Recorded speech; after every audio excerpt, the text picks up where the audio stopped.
Orang Jawa itu mengatakan merantau itu ada dua. Kalau tidak kurang, wirang. Baru kita balik ke koran dulu. Iya, ujung-ujungnya cerita madu. Ini tak lagi melihat buku sebagai sebuah hal yang dia gemari dan menjadi dia terangsang untuk membaca.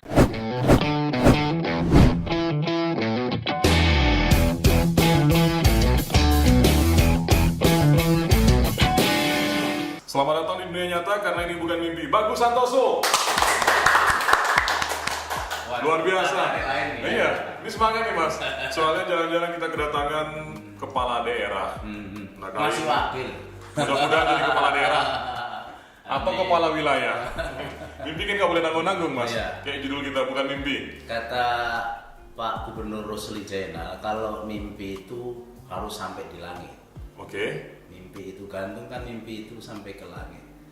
Kalau tak sampai ke langit minimal setengah, itu udah jadi gubernur gitu loh. Betul. Makanya harus jadi presiden. Gimana kabarnya? Pak Wabuk Alhamdulillah Berkalis. sehat dan selalu mendapatkan karunia Allah lah. Kita bersyukur atas segala nikmat yang telah diberikan, baik itu keberuntungan, saya masih menganut ilmu keberuntungan masalahnya, maupun dengan segala ikhtiar kita diberikan jalan Allah lebih mudah dan lebih berkah. Terima kasih. Ada teori yang menyatakan Mas, orang bodoh itu dikalahkan oleh orang pintar. Orang pintar dikalahkan oleh orang cerdas. Orang cerdas tadi dikalahkan oleh orang beruntung. Betul, orang bejo namanya. Orang bejo. Orang bejo tadi bisa saja dia tidak pintar dan bisa saja dia tidak cerdas. Dan itu fakta. Fakta ya. Karena orang yang habis duit banyak belum tentu dia berhasil. Orang yang ternyata dengan modal dorongan silaturahim, kemudian juga kekuatan dari teman sahabat, jadi wakil bupati kan itu. Wah, luar biasa. Ini menarik ini sosok yang kita undang kali ini. Karena beliau ini punya basic yang sama dengan kita. Iya. Mantan seorang jurnalis Mas ya. Oh, saya loper koran. Orang itu kan awalnya. Lalu kemudian ke jurnalis, ya. Kalau boleh tahu Mas, mungkin asal sampean dari mana? Karena kami dapat kabar ini anak perantau yang cukup sukses di Tanah Riau ya sampean gitu. Jadi ada sejarah Rasul lah. Oke. Rasulullah itu akan berhasil ketika hijrah ke Madinah dari Mekah. Iya. Kalau bertahan di Mekah mungkin dia juga apakah keberhasilannya sudah ditentukan Allah, tetapi faktanya Rasulullah hijrah dari Mekah ke Madinah. Iya. Baru dia berhasil futuh Mekah, futuh Madinah gitu. Nah, saya juga demikian. Saya berasal dari kampung di Solo, tepatnya di daerah Boyolali dekat bandara sana. Kemudian saya berangsur ke bumi Riau di tanah Melayu, dan saya tidak langsung ke Bengkalis sebetulnya. Saya di Kuansing, saya pernah di Selat Panjang, di Pekanbaru, kemudian juga Tanjung Pinang, Batam, dan akhirnya saya oleh Allah SWT cocok di tanah Melayu di bumi Bengkalis itu. Di tahun berapa itu? Tahun 87. Itu merantau itu kan banyak aspek Mas. Ya. Ada orang yang merantau itu untuk mengembangkan karir bisnisnya. Ada orang yang merantau itu memang untuk pendidikan, belajar. Ada yang merantau karena keadaan. Nah, sampai ini masuk golongan mana ini? Saya kira orang Jawa itu mengatakan merantau itu ada dua. Kalau tidak kurang, wirang. Iya betul. Kalau kurang karena keadaan Betul. tadi. Kalau wirang karena kelakuan ya. Kalau wirang mungkin karena ada persoalan. Betul. Nah, saya berada pada posisi memang saya berdagang. Jadi saya membawa baju-baju untuk drop sekolah-sekolah yang ada di SD, SMP. Itu ada baju seragam sekolah, terutama adalah baju. Baju saya masuk ke SD, saya masuk ke SMP. Nah, itu zaman dulu itu kan orang mau memakai seragam itu masih tidak seperti zaman online sekarang begitu mudahnya. Iya. Kemudian saya tidak hanya baju aja di sekolahan, saya juga membawa batik, membawa daster, membawa konveksi ke rumah-rumah. Saya kreditkan. Keliling Mas. Nah, keliling. Keliling. Ini lokasinya di mana waktu itu Mas? Kalau yang menetap langsung di Bengkalis. Kalau di Kuansinya saya bawa juga selain baju tadi LKS lembar kerja sekolah ke Iya, SD. iya. Dulu ada LKS yang kecil-kecil di SD ya betul. Iya. Dan di tahun 80-an kemudian ke 884 bukan 84 94 lah. Saya sudah berkeliling itu pulau Bengkalis, Tanjung Balai Karimun, bahkan saya pernah juga ke Kalimantan. Seketika saya masih sekolah di SMA, saya sudah dengan berkawan keluarga besar kita itu bawa baju 3 bulan atau bahkan hanya sebulan ke Kalimantan, balik lagi dah biasa. Jadi diberikan atau dikreditkan ke sekolahan atau ke rumah tangga itu. Itu dalam posisi pedagang ya. Kenapa sampean kok bisa berpikir untuk beralih profesi nih, jadi loper koran dan jadi wartawan? Oh, saya tak beralih profesi sampai sekarang. Kegiatan saya, profesi saya masih berterusan dong. Masih, itu ada madu. Masih. Mana madunya? Coba kita lihat. Bahkan saya menambah beberapa kegiatan yang kita lihat potensi di Pulau Bengkalis. Ini karena madunya wakil bupati. Kita lihat di sini, gitu kan. Jadi sampai sekarang, Bang Heru, saya masih tetap bagaimana dengan keluarga besar ini tetap ngedrop baju-baju meskipun tidak sebesar dulu. Karena sekarang online, kemudian transportasi sudahlah begitu mudah. Orang-orang bisa melihat harganya. Kalau dulu kan tidak. Kami titipkan baju konveksi itu oleh bus Makmur dulu kan. Ya, benar. Lewatnya bukan lintas timur, belum ada lagi. Lewatnya di Taluk Kuantan. Betul, kunjungan saya pertama di Taluk Kuantan dengan transportasi yang begitu susah hari itu, maka untuk mendapatkan barang-barang kebutuhan juga susah, maka saya bisa masuk ke kampung-kampung itu gitu. Ini Mas boleh cerita wakil bupati dagang madu ini gimana ceritanya? Ini saya beternak. Oh, budidaya ya? Budidaya langsung karena kita melihat potensi yang ada di Pulau Bengkalis. Bahkan di Riau ya. Jadi madu ini sama juga ini seperti saya. Lebahnya itu kita bawa dari Pulau Jawa. Tapi lebah ini sebetulnya mellifera ini sudah dibudayakan antara kalau konon kabarnya kan dari Australia, dari Australia. Nah, kemudian dibudidayakan dan di Jawa hanya mengenal musimnya itu paling bunga padi, bunga jagung ya. Nah, kalau di sini banyak, ada akasia, ada sawit, bener. Maka musimnya itu sampai ketemu surga di lebahnya ini. Nah, jadi madunya madu hijrah ya? Ini madu hijrah asli. Madu hijrah ini asli dari Jawa, hijrah ke Sumatera ya. Mereka lebahnya sangat produktif dan potensi di Riau itu kan banyak. Bayangkan itu jutaan hektar punya HTI, perusahaan-perusahaan besar itu. Kemudian berbatasan dengan pemukiman masyarakat kan biasanya. Pemukiman pasti ada sawit. Jadi hidupnya nih harus ada nektar dan harus ada kebutuhan untuk saripatinya. Nah, itu dari sawit. Berdagang dan bisnis madu ini kan passion sampean.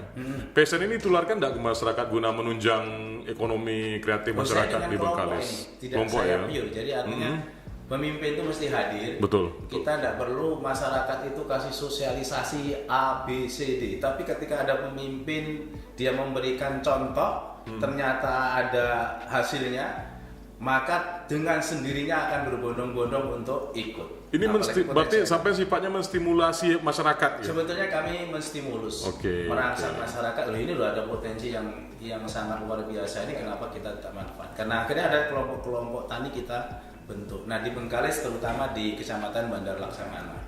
Jadi gairahnya bagaimana, Mas? Setelah mereka mengenal budidaya madu ini, apakah berkembangnya pesat atau bagaimana di sana? Wah, kita kerepotan karena rata-rata bantu kami dong, Mas. Gitu.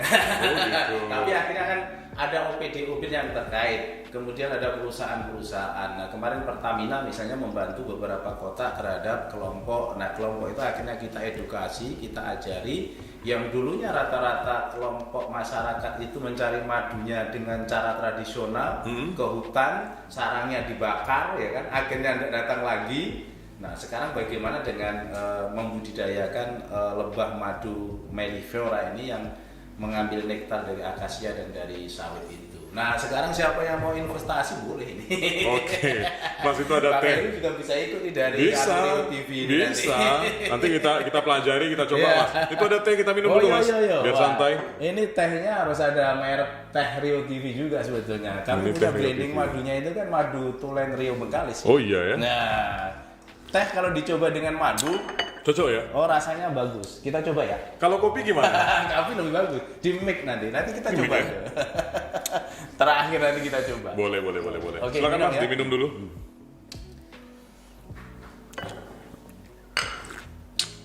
Mas, Malah kita ke madu. balik. Baru kita Iya, balik iya. ke koran dulu. Iya, ujung-ujungnya cerita madu. kita terakhir, loh. oh, kita balik lagi. balik Nah, lagi. ketika sampean menjadi loper koran, Ya. ini kan sesuatu yang mungkin sulit dibayangkan. Ada loh mantan bupati, seorang wakil bupati gitu loh, yang menjadi loper koran. Nggak malu waktu itu, ibaratnya memilih menjadi seorang loper koran gitu. Ngapa nggak langsung jadi wartawan? Iya. Saya kalau cita-citanya sebetulnya sederhana sih, jadi guru kan. Oh gitu. Jadi guru aja. Dan apa yang saya kerjakan tidak ada saya malu-malukan. Justru ketika saya dalam kondisi dan posisi seperti apapun, saya akan katakan sejarah bahwa keberadaan seseorang, eksistensi seseorang itu karena ikhtiar dan usahanya, bukan karena keluarga. Kalau saya buat pantun itu ya buah pepaya, buah mangga ya. Buah-buahan. Siapa yang buah pepaya, Buah mangga. buah mangga. Kan buah-buahan ya. Nah iya. Betul. Siapa yang berusaha pasti akan berjaya. Wis. Tapi tanpa ada usaha ya hanya mimpi. Mimpi itu akhirnya hanya kemak di otak ini dan akhirnya tidak tercapai. Jadi harus ada keberanian, ada ikhtiar yang luar biasa dari situ. Berapa tahun Mas Bagus itu menekuni dunia jurnalis, Mas? Saya menekuni jurnalis itu sejak saya lulus kuliah. Jadi saya ini boleh dikatakan juga otodidak ya, tapi saya dibina oleh guru. Jadi 98 saya selesai kuliah saya di Bengkalis. Dengan loper koran tadi. Oh, Dengan loper sambil koran. kuliah ya? Nah, sambil kuliah saya loper koran. Saya kenal sosok Fahrul Raji, Bang Oji dulu wartawan Rio Pos yang koresponden yang ada di Bengkalis. Karena saya ketika kuliah juga ikut organisasi baik AMPI, KMPI, maka saya punya jejaring itu. Nah, saya di samping saya jualan beberapa kegiatan yang lain tadi, baju-baju dan konveksi, bahkan kerupuk pun saya ambil orang untuk buat gitu. Tapi ternyata setelah yang membuat itu balik lagi saya tidak bisa apa-apa lagi, nggak jadi kan. Memang betul, banyak kan gitu sih Mas. Kalau kita nyoba bisnis yang bukan bidang kita ya gitu. Makanya itu menjadi Iya. pelajaran kita. Jadi harus yang kita memang hobi kita yang bisa. Seperti saya tadi ngambil orangnya buat kerupuk, ketika dia balik akhirnya mangkrak alat-alatnya. Loh saya tidak bisa, hanya bisa memasarkan gitu. Saya dulu pernah punya pengalaman sama bisnis jamur tiram. Karena ada orang yang ngerjakan, kita bikinkan tempat, kita modali. Nah, sama kasusnya seperti Jadi, saya. jadi setahun pertama jadi, tahun kedua pulang orangnya. Nah, sama, apalagi kecantol cewek situ ya, akhirnya tidak mau kerja. Hancur Mas, hancur yang ada. Nah, jadi ketika saya dalam kegiatan ya kuliah ya, saya mengenal organisasi, ada dua sosok yang sebetulnya membina saya itu. Pertama Bang Oji. Bang Oji itu wartawan Rio Pos yang ada di kontributor sana. Bengkalis ya. Kemudian Riza Pahlevi. Karena beliau dulu KNPI dan akhirnya jadi wakil Bupati Bengkalis, ketua DPRD Bengkalis. Jadi dua sosok ini sebetulnya yang juga boleh dikatakan yang membuat saya hobi berorganisasi dan hobi juga menulis. Maka ketika Bang Oji ditarik ke markas besar Rio Pos di Pekanbaru, saya yang tadinya disuruh loper koran ini ke pemerintahan, ke kantor, di pasar saya cantolin itu, saya langsung ditunjuk untuk nulis. Tapi saya sudah diajari. Naik pangkat ya? Naik pangkat. Jadi sebelum saya di Rio Pos, kan Rio Pos punya anak perusahaan. Iya benar. Membuat namanya koran mingguan utusan kalau nggak keliru dulu. Saya di utusan dulu. Setelah di utusan, saya ditarik ke Rio Pos. Setelah di Rio Pos punya anak-anak lagi namanya Dumai Pos. Maka saya ikut di Dumai Pos dan Riau Pos itu. Di 2003 menuju ke 2004, karena saya juga gemar organisasi tadi, saya akhirnya masuk partai. Oleh Pak Rida kan milih apa? Milih di dewan, milih mencalon dewan di partai itu atau tetap di wartawan. Maka saya pada posisi hari itu ya udahlah, karena saya sudah menjadi ketua DPD salah satu partai lah. Lalu disebut boleh? Enggak apa-apa. DPD PAN. Iya. Maka saya akhirnya memilih itu, dan akhirnya saya 3 periode terpilih menjadi DPRD. Pimpinan dulu di sana ya. Wakil ketua. Ya. Benar. Ketua, dan saya bertemu guru saya Reza Pahlevi. Jadi setelah wakil bupati dia ke dewan, dia ketua dewannya, saya wakilnya. Ketemu guru saya. Mantap. Makanya di situ saya juga banyak belajar dari Bung Reza Pahlevi itu. Nah sekarang mengikut jejak beliau jadi wakil bupati juga ya? Nah akhirnya dia wakil bupati, saya ikuti jejaknya lagi. Oke. Mas, menjadi seorang jurnalis dan menjadi seorang politikus itu kan sebenarnya 2 hal yang berbeda ya? Apa dasar pemikiran Pak Wagub sendiri untuk terjun ke dunia politik? Sebetulnya kalau saya melihat pada sisi yang sama, wartawan dan dewan itu semuanya terakhir pada hati nurani. Kode jurnalistik kita mengatakan gitu. Apa yang mau kita buat itu gimana nurani kita mengatakan. Finalnya di sini ya. Yang berbeda itu Bang Heru, pendapatannya aja. Oh jauh. Ini karena ada wakil bupati mantan wartawan, ini perlu ini. Pendapatannya. Nah, kalau pendapatan di wartawan kita tahu bagaimana mencari sumbernya. Benar. Kemudian kalau di dewan kan beda lagi. Tapi kalau visi misinya, idealismenya itu sama. Pola komunikasinya pun sama ya? Sama. Benar. Cuma kalau di wartawan pada individual, ketika kita bertahan pada idealismenya gitu kan. Sama di dewan, cuma keputusan setiap hal yang diketuk palu itu kan mayoriti. Benar. Nah, kita harus berada pada posisi mana? Ketika kita mengatakan tidak pun, tapi kalau kita hanya sendiri minoritas ya tidak bisa. Itu berbedanya. Wartawan pun kalau dia punya sikap idealis tapi tidak tindak ideal pada saat yang tepat juga nggak bisa, Mas. Itu bunuh diri kan? Iya. Nah, apa gunanya? Idealis bisa, tapi harus ideal dalam bersikap tadi. Nah, benar. Nah, itu yang saya melihat pada sisi yang sebetulnya sama. Kalau pendapatannya memang beda kan gitu. Jauh. Tidak jauh sebetulnya kalau bosnya gitu loh. Jauh, Mas. Jauh. Ya, tapi kan kalau bosnya keberkahan itu bukan karena sebuah pendapatan kan. Ya, betul. Tapi kesyukuran kita menerima itu gitu. Kecintaan kita terhadap profesi juga mempengaruhi keberkahan. Juga berbeda dalam pola pembiayaan. Iya. Bagi kita di wartawan ya individu, paling keluarga, tetangga. Tapi bagi seorang dewan yang pendapatannya banyak ya juga beda lagi, karena dia punya konstituen yang tiap hari mohon maaf pintunya harus siap diketuk 24 jam. Baik itu aspirasi, baik itu keluhan. Kalau panen jarang ya datang kan gitu. Betul. Tapi kalau keluhan mereka akan datang gitu begitu. 3 periode ya, di Saya wakil di provinsi 2 periode, kemudian di kabupaten 1 periode. 3 periode di wakil pimpinan DPRD Bengkalis, akhirnya loncat ke provinsi. Dan saya sebetulnya kalau boleh dikatakan saya politisi yang memang pengen meregenerasikan kader.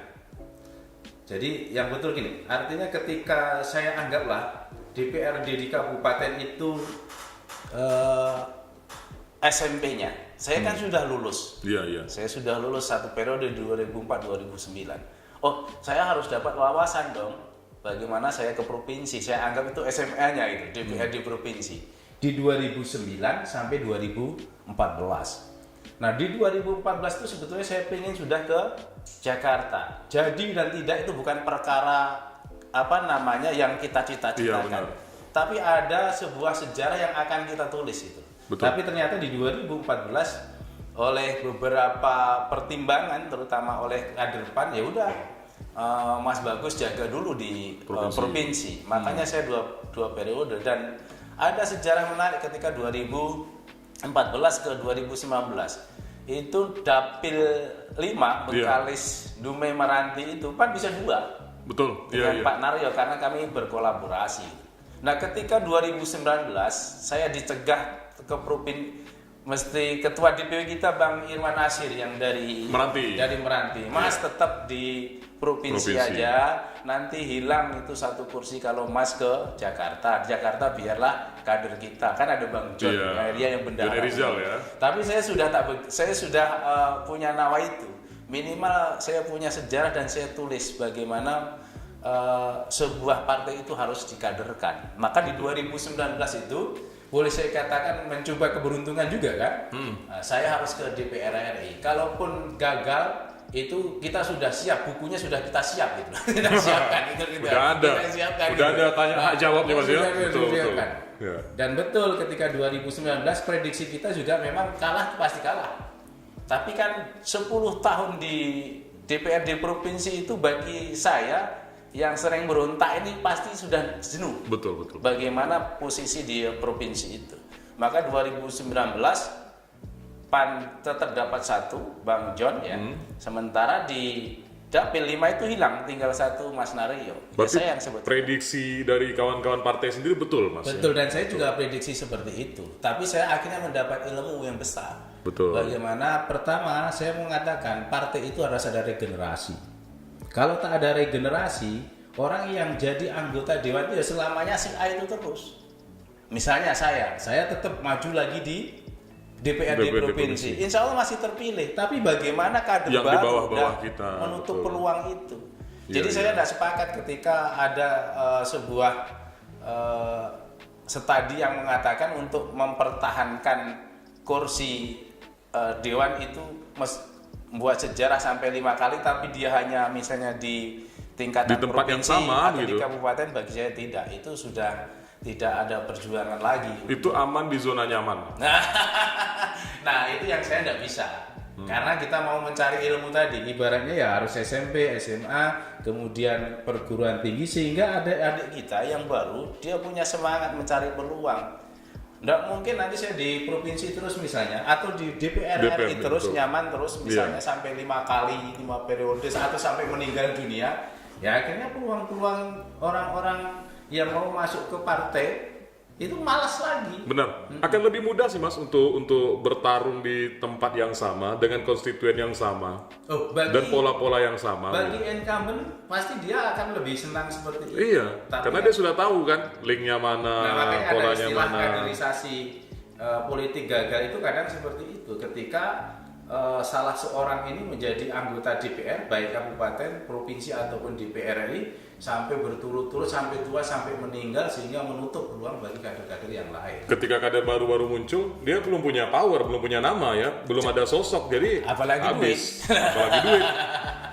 Betul sih. Kalau saya sependapat seperti yang Mas Bagus sampaikan, memang kalah bukan menjadi suatu kewajiban, menang bukan menjadi suatu kewajiban, sehingga kalah pun nggak dosa. Iya. Yang paling penting itu berjuang dan berjuang. Ada juga akhirnya pengurus pusat misalnya partai ini, karena untuk mempertahankan daerah dapilnya supaya tetap dia dapat kursi daripada hilang, tetap dipertahankan. Ada juga. Ada juga. Tinggal kita sosok-sosok ini, tokoh-tokoh politisi ini mau nggak mengamalkan ilmu seperti itu. Bagi saya kan tidak Betul. Saya harus tidak berada pada zona yang demikian, tapi harus ada kader baru yang akan mengisi. Apalagi paradigma juga terus baru. Mas, apa iya biaya politik untuk maju menjadi seorang legislatif itu sangat tinggi, Mas? Sama, legislatif ataupun eksekutif itu sama. Cuma ada perbedaan yang harus kita lihat masa ke masa. Di masa 2004 ke bawah, artinya 2004 ke bawah ya, pemilu itu ada proporsional tertutup. Zaman itu ada istilah nomor sepatu dan nomor kursi. Karena bukan proporsional terbuka. Maka pengurus-pengurus partai itu adalah orang-orang yang memang dia pure mengurus partai itu secara habis-habisan. Iya, habis-habisan, dan dia tunak di situ. Meskipun dia sebetulnya tidak punya finansial yang kuat. Dia seorang ustaz. Ya kan? Dia seorang yang memang dikenal oleh masyarakat. Maka ketika zaman proporsional tertutup, pasti ada partai-partai yang muncul tukang becak misalnya jadi dewan. Betul, betul. Kemudian ustadz jadi dewan. dewan. Tukang koran seperti saya jadi dewan. Betul, betul, betul.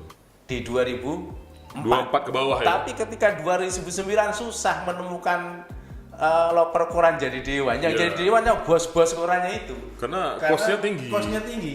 Iya. Ketika proporsional terbuka, setiap caleg itu lawannya tidak hanya di dalam internal partai, tapi juga eksternal partai kan. Di internal partai itu jor-joran. Nah itu yang sebetulnya tidak bisa kita amalkan sebetulnya, tapi fakta mengatakan tanpa biaya tidak akan bisa jadi.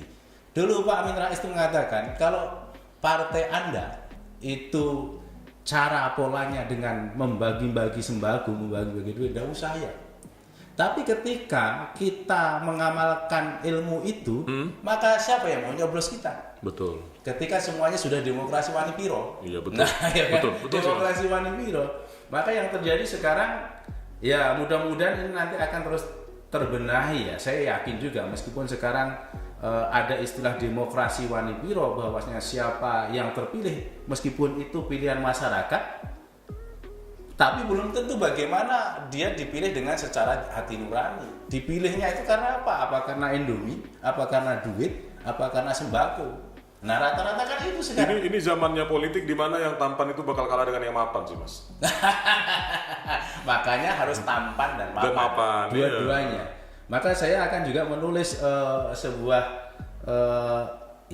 buku meskipun belum pakai kajian tapi fakta kok. Kalau Anda ingin sukses ya harus ada kekuatan finansial, harus ada kekuatan jaringan, harus ada kekuatan partai. Nah, bicara soal buku, ini Wakil Bupati Bengkalis ini memang salah satu orang yang produktif dalam menulis buku. Sudah berapa banyak sih buku yang Mas kalau yang tulis? SBN itu ada 6 ya. Saya pertama ketika di 2004 saya sudah menulis bagaimana proporsional tertutup itu menjadi proporsional terbuka. Maka saya tulis buku itu dengan menantang elit partai politik. Artinya elit partai politik hari itu menginginkan tetap nomor peci, nomor kursi. Tapi kita menginginkan sebetulnya supaya proporsional terbuka. Suara terbanyak. Nah, ternyata suara terbanyak itu tadi kendalanya.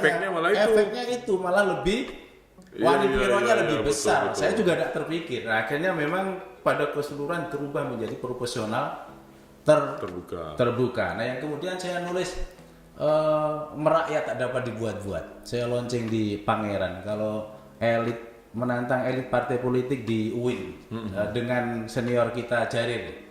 Kalau di Pangeran ini saya melihat sosok ketika Obama, ketika Jokowi muncul hari itu, orang yang merakyat itu ternyata tak bisa dibuat-buat. Bahkan orang-orang yang mencalon dewan sekalipun merakyat tak bisa dibuat-buat juga. Faktanya, fenomenanya gini Mas, ketika sosok Jokowi muncul dengan kesederhanaan beliau, itu rame-rame yang bakal niru itu. Ya betul. Mahyudin Yusdar yang juga di Rotif ya kemarin ya. Iya dia pernah di Mas beliau. ini tulisan Mas ini tidak bela partai Mas, tidak apa-apa. Saya melihat bagaimana orang lain mengatakan mengamalkan ilmu itu bahwa merakyat itu memang tak bisa dibuat-buat. Tapi tak pun merakyat tak bisa dibuat-buat, tapi kan ada sosok-sosok yang memang dia datang ketika mau pilek, dia datang ke tahun pilkada karena dia punya biaya yang kuat, dia menang. Benar. Nah itu sebetulnya yang bisa dibuat-buat juga gitu loh. Betul. Nah terbantahkan dia. Nah kemudian maka saya nulis buku yang ketiga itu setelah merakyat tak dibuat-buat, saya menulis Demokrasi Wani Piro. Jadi buku itu saya juga sudah launching di DPR RI ketika menuju ke 2014. Karena saya melihat fenomena baik pilek, baik pilkada, pilpres, semuanya jor-joran dong. Ya. Anda turun Wani Piro kan gitu, ibaratnya seperti itu. Wani Piro, sudahlah mesin partai juga bergerak, kemudian dari setiap individu itu dituntut untuk bagaimana memberikan sagu hati atau cendera mata bagi bahkan masyarakat. alam bawah sadar masyarakat sendiri ketika sudah musim pilkada itu yang terbayang yaitu akan muncul sosok-sosok dan tokoh-tokoh yang nanti bakal nawarkan ke dia sesuatu. Itu udah otomatis alam bawah sadarnya Mas. Ambil duitnya tapi jangan pilih orangnya begitu. Yang terbayang hanya begitu. Nah memang seperti itu. Nah itu Makanya tadi harus mapan dan harus tampan. Betul. Kalau duanya itu tidak, maka akan berat. Jadi setelah menantang elit parpol, merayat tak dibuat-buat, demokrasi wani piro, maka saya sudah berpikir bagaimana saya bisa menuju eksekutif. Maka saya menulis buku berikutnya itu Mahar Politik dan Kontestasi, karena saya melihat bagaimana Gubernur Riau ketika Pak Samsuar untuk mendapatkan kursi, Pak Anas Makmun, Pak Rusli Jainal. Nah, saya terpikir ketika 2019 saya ke DPR RI, ternyata saya harus melihat fakta, kenyataan perlunya uncang padat yang banyak itu. Betul. Kemudian bagaimana seseorang mencari perahu ketika maju eksekutif, meskipun ada partai yang mengatakan no mahar dan lain sebagainya, pada faktanya bagaimana? Nah, faktanya orang mengatakan yang namanya makan siang itu tak ada yang free, tak ada yang gratis. Iya, betul. Jadi begitu juga partai, karena mendirikan partai itu juga perlu sebuah pembiayaan. Hanya saja yang terjadi bagaimana mengambil rekomendasi sebuah partai itu memang butuh kekuatan finansial yang luar biasa. Dan disitulah sebetulnya yang menjadikan sekarang ada beberapa kalangan aktivis menggugat bagaimana sebetulnya ada bisa independen. Akhirnya kan bisa independen, tapi independen juga butuh biaya yang tidak sedikit. Nah itu. Nah kemudian ketika kita sudah dapat partai, ternyata bagaimana ketika di zaman itu di Riau, siapa orang-orang top daerah kita yang sebetulnya pembangunannya secara nyata berkembang, tapi banyak yang akhirnya ditangkap oleh hukum, penegak hukum, baik KPK, kemudian kejaksaan. Maka saya lanjutkan menjadi sebuah buku itu, Dinamika Politik Riau. Dinamika Politik Riau, dan saya sambung buku terakhir yang baru akan kita launching, Demokrasi Kriminal. Jangan sampai ketika kita sudah menjadi wakil bupati, menjadi kepala daerah, menjadi dewan, justru menjadi pelaku kriminal. Karena kos politik yang banyak itu menjadikan kita pelaku kriminal. Kriminal. Padahal pelaku kriminal dalam arti tanda kutip. Iya. Karena keterpaksaan ya. Balik modal. Nah, bagaimana coba ketika orang dituntut dengan biaya yang besar, tapi ternyata tidak ada regulasi yang mengatur, gaji sampean besar dan sebagainya gitu. Kalau punya biaya sendiri sih enak. Ya. Artinya ketika kita habiskan, kita akan sabar untuk menunggu uang itu kembali. Nah, itu yang celakanya kalau ini biaya pinjam atau biaya talangan. Tapi kan kita juga heran kan. Tapi saya juga sudah menjadi pelaku ya. Yeah. Sama dengan saya ibaratkan orang yang mau jadi bupati, wakil bupati, gubernur, wakil gubernur, presiden, sama dengan orang menjual pupuk subsidi. Di mana samanya? Mereka mengatakan aku ini menjual sebetulnya tidak ada untungnya. Gitu. Betul. Semuanya ngomong gitu. Tidak ada untungnya. Tidak ada untungnya. Sedikit. Begitu juga orang yang mau calon pejabat tadi, tidak ada tidak ada balan. Tapi kenapa orang kok rame-rame untuk maju ke situ? Betul. Berarti ada apa-apanya dong gitu loh. Iya. Nah ada apa-apanya. Nah ini perlu disinkronkan sebetulnya. Ini perlu nulis buku lagi kayaknya. Nah ini yang kedua ini, yang ketiga ini. Loh, kalau memang tidak ada niatan itu kok semuanya ke sana. Nah saya kan pelaku. Ada tanda tanya besar di sana. Di 2021 sampai 2024, 2026 ya. Iya. Kami kan sudah di eksekutif ini. Nah nanti akan muncul buku apa sebetulnya yang cocok itu. Betul. Jadi berarti Mas Bagus ini menulis buku itu memang berdasarkan fakta yang apa yang saya lakukan. Ya, sampai amati. Cuma Bang Heru ini persoalannya sekarang kaum milenial ini tak lagi melihat buku sebagai sebuah hal yang dia gemari dan menjadi dia terangsang untuk membaca. Iya. Karena zaman sekarang sudah online ya, sudah media seperti sekarang yang Bang Heru buat ini. Nah, saya juga harus belajar nih, jangan sampai ketinggalan. Nah, dari cerita kita ini, koran sudah terbaca, betul. Buku sudah terbaca, orang sudah melihat di jet gitu loh. Benar. Nah, ini saya ketinggalan zaman ini. maka saya harus membuat apa yang cocok gitu. Nanti ini Pak Wagub, setelah orang menengok cerita kita ini, orang penasaran, apa sih buku yang 6 itu? Nah, siap-siap cetak banyak-banyak nanti. Iya. Insya Allah. Ini selama ini kan mungkin orang nggak tahu nih, apa sih menantang elit politik ini buku apa? Ya ada ceritanya di sebalik Merayat tidak bisa dibuat-buat ini apa? Ternyata buku satu dengan buku yang lain saya berkaitan gitu. Ya mudah-mudahan akan bersambung terus sampai kepada puncaknya. Ya puncaknya itu sebetulnya kan Loper koran jadi presiden RI gitu.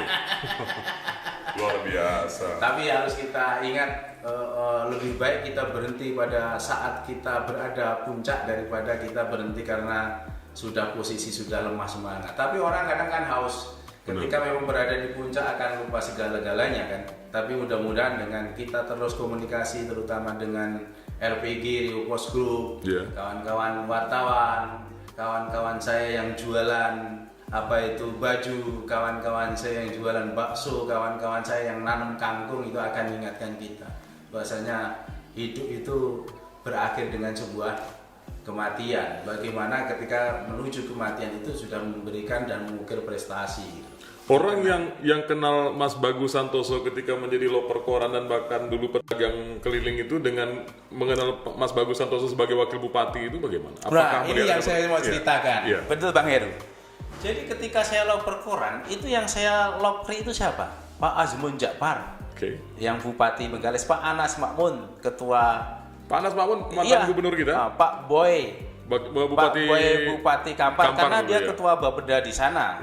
Kemudian Reza Pahli yang wakil Bupati Bengkalis. Wakil Bupati ketua DPRD. Bengkalis ya. Dan kemudian banyak pejabat-pejabat termasuk Pak Emery Julianis sekarang yang ketua Bapeda. Kenapa? Karena saya loper korannya ke kantor-kantor mereka. Nah, ketika loper koran mereka sudah kenal saya. Pak Sekda sekarang yang Sekda saya itu Bustami Haye itu juga yang loper koran saya datang ke rumahnya.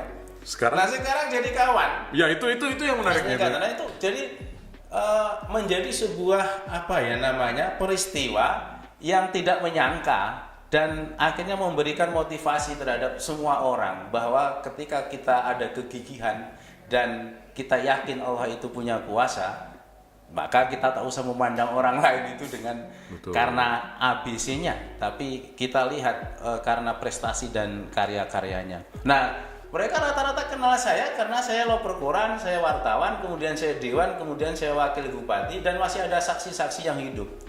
Begitu juga Kesbang saya, Pak Hermanto itu sekarang, dia dulu kepala bagian humas. Dia yang bayar koran saya. Dia ketika saya wartawan yang ngajak saya naik helikopter. Nah sekarang dia juga sama-sama kita dengan saya wakil bupati, dia Kesbangnya. Ya itu. Jadi sangat menarik. Maksud saya itu tadi. Segampang itu Tuhan merubah skenario kehidupan. Jadi hubungan itu sangat baik. Tidak melihat saya sebagai wakil bupatinya, memang udah kawan lama, sehingga ngopi sama. Sehingga di dalam kita menjalankan kepemerintahan tidak jaim.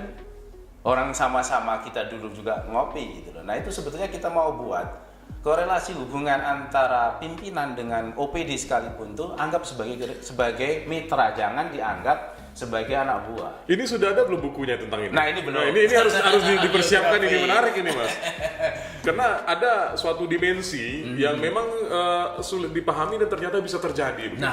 Ini saya kira tidak saya hanya mungkin ada beberapa orang yang terjadi di Riau ya. Iya benar. Bagaimana membangun hubungan ketika saya menjadi pelopor koran, wartawan, dewan, kemudian di eksekutif, dan orang-orangnya yang saya loperi koran itu, saya wartawan, saya dewan itu sekarang juga sama-sama satu pemerintahan, satu kabinet. Baik itu di provinsi maupun yang ada di kabupaten. Oke, luar biasa. Begitu juga kawan-kawan jurnalis, wartawan, membangun kekuatan. Cuma wartawan itu sekarang media online, tidak perlu lagi PWI, tidak perlu lagi AJI, kan? Semua yang penting nulis, asal nulis. Nah, kita ini wartawan pernah nulis, tapi nulis dengan tatanan kode jurnalistik yang memang kita pelajari dan kita dapatkan. Nah sekarang kan tanpa itu, maka tak heran ketika kita nulis dulu, kita juga ditulis. Ketika kita nulis orang dulu dengan kaidah kode jurnalistik, Yang kita kesalkan ketika sekarang ada Kita ditulis, jurnalistik membabi buta pula tulisnya. Benar, benar. ditulis. Nah itu kesal kita. Loh kok seperti ini? Saya juga dulu wartawan. Tapi ada juga coba mau saya hajar katanya mantan wartawan ada juga Ada gitu. juga ya, ngetes-tes tapi ilmu itu namanya itu, Mas. dinamikanya sekarang ya. Tidak ada persoalan. Oke, Mas, terima kasih sudah berbagi cerita di sini. Baik, nah. Sukses terus. Jangan pernah berubah. Mas Nah. Bagus harus tetap seperti ini. Insya Allah nanti mimpinya itu sampai ke langit. Insya Allah seperti ilmu filosofinya Pak Rusli Jainal. Kita Iya, iya. doakanlah semuanya tokoh-tokoh masyarakat, tokoh-tokoh hebat di Riau ini yang sudah menanamkan fondasi memerintah di Riau ini akan diteruskan oleh generasi yang hebat lah. Oke, Mas, ini di segmen terakhir ini ada satu pertanyaan ini kami tanyakan kepada seluruh bintang tamu yang hadir di sini. Judul podcast kita kan bukan mimpi nih, Mas. Nah, kalau seandainya seorang Bagus Santoso hari ini diberi suatu mimpi dan mimpi itu menjadi kenyataan, apa yang Mas Bagus paling inginkan? Jadilah diri sendiri aja. Luar biasa. Mengalir karena kita kalau pakai dibuat-buat tadi ataupun pakai topeng juga akan hilang semuanya. Maka jadi diri sendiri, mengalir apa adanya, ridha Allah akan terus berlimpah, berkah akan terus meluah. Saya yakin itu. Merakyat tak bisa dibuat-buat. Merakyat itu memang tak bisa dibuat-buat. Selamat datang di dunia nyata karena ini bukan mimpi. Bagus Santoso.